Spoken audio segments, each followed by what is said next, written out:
Psikologi diartikan sebagai studi ilmu yang mempelajari tentang kejiwaan dan tingkah laku manusia.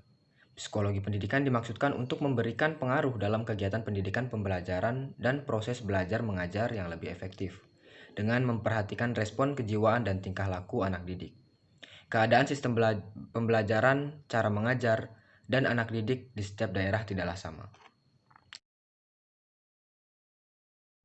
Kognitif peserta didik adalah suatu aspek kemampuan peserta didik dalam pengetahuan ilmu yang lebih luas, yang harus dilakukan oleh seorang guru atau disebut juga kecerdasan berpikir. Untuk mengembangkan kognitif peserta didiknya, yang pertama, guru dapat memberikan materi TPR atau teknik physical response. Teknik ini adalah suatu teknik pembelajaran di mana guru menstimulasi peserta didik untuk aktif dan terlibat dalam pembelajaran di kelas. Contohnya itu seperti dialog dan percakapan, bermain peran, dan aktivitas membaca dan menulis.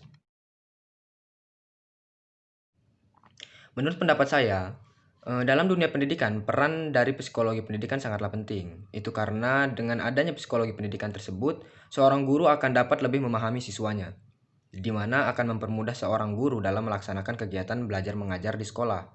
Pertama, pengertian dari psikologi secara singkat yaitu ilmu kejiwaan, sedangkan pendidikan yaitu suatu proses perubahan di mana siswa diharapkan menuju tahap yang lebih baik dengan usaha pengajaran. Sehingga arti dari psikologi pendidikan menurut saya yaitu ilmu untuk mempelajari tentang perilaku manusia dan proses-proses yang berhubungan dengan pendidikan manusia. Kemudian peran psikologi itu sendiri dalam dunia pendidikan menurut saya pada era saat ini memang kebanyakan sekolah-sekolah masih lebih mementingkan penguasaan mata pelajaran, di mana banyak siswa yang terbebani dengan hal itu. Namun sekolah seakan tidak mau tahu. Sekolah hanya menginginkan anak didiknya mendapat nilai yang bagus. Namun, sekolah mengesampingkan mengenai perilaku moral dan psikologi siswa. Hal ini merupakan contoh yang tidak baik dan tidak semestinya. Sebagai seorang guru, kita juga harus memperhatikan psikis siswa dan juga perilaku moral siswa. Kita tidak boleh menilai bahwa siswa yang baik adalah siswa yang memperoleh nilai yang baik dalam belajarnya. Karena memang dalam kenyataannya belum tentu siswa yang nilainya baik, perilaku moralnya di kehidupan juga baik. Guru dalam menjalankan perannya sebagai pembimbing, pendidik, dan pengajar serta contoh bagi siswa. Tentunya dituntut memahami tentang berbagai perilaku orang-orang yang terkait dengan tugasnya, terutama perilaku siswa. Sehingga guru dapat menjalankan tugas dan perannya dengan baik sehingga guru mewujudkan tujuan pendidikan di sekolah dengan cara yang baik dan tidak membebani siswa.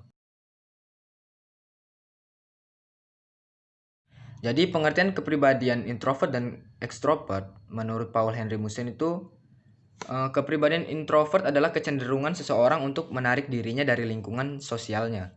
Keputusan yang diambil untuk melakukan sesuatu biasanya didasarkan pada perasaan, pemikiran, dan pengalaman sendiri.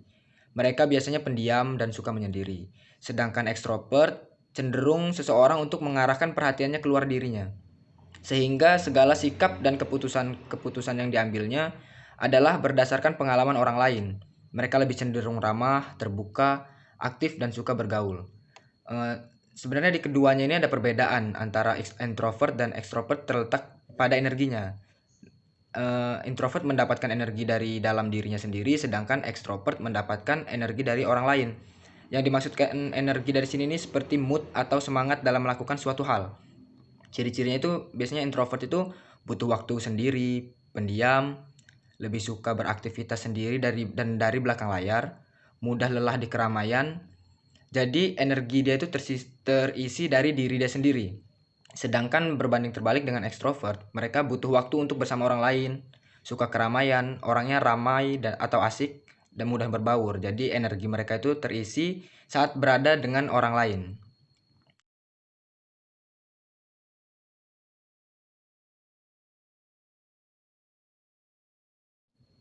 Yang pertama itu faktor gen. Hasil penelitian menyatakan bahwa kapasitas intelijensi dipengaruhi oleh gen orang tua, yang cenderung mempengaruhi tinggi atau rendahnya tingkat kecerdasan anak tergantung faktor gen yang dominan dari ayah atau ibu. Potensi tersebut tidak dapat berkembang apabila tidak mendapatkan pendidikan dan latihan dari lingkungan. Contohnya, jika orang tuanya pintar menyanyi, biasanya anak juga pasti pintar menyanyi. Jika orang tua pintar menggambar, pasti anak juga pasti pintar menggambar. Yang kedua, faktor gizi. Kuat atau lemahnya fungsi intelektual juga ditentukan oleh gizi, yang memberikan energi bagi anak sehingga dapat tumbuh dan berkembang dengan baik. Contohnya, anak yang kurang gizi mudah mengantuk dan kurang bergairah yang dapat mengganggu proses belajar di sekolah dan menurun prestasi belajarnya. Daya pikir anak juga berkurang karena pertumbuhan otak tidak optimal. Oleh karena itu, status gizi merupakan faktor yang berpengaruh terhadap prestasi seseorang. Faktor yang ketiga itu faktor psikologis. Kebebasan psikologis perlu dikembangkan pada anak agar intelektualnya berkembang dengan baik. Mereka bebas memilih cara tertentu dalam memecahkan persoalan.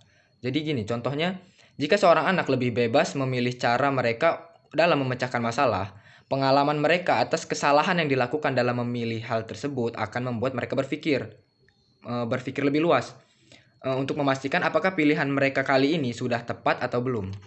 Kira-kira seperti itu penjelasan dari saya untuk menjawab soal UTS Psikologi Pendidikan. Kurang dan lebihnya saya mohon maaf, pada Allah saya mohon ampun. Wabillahi taufiq wal hidayah. Wassalamualaikum warahmatullahi wabarakatuh.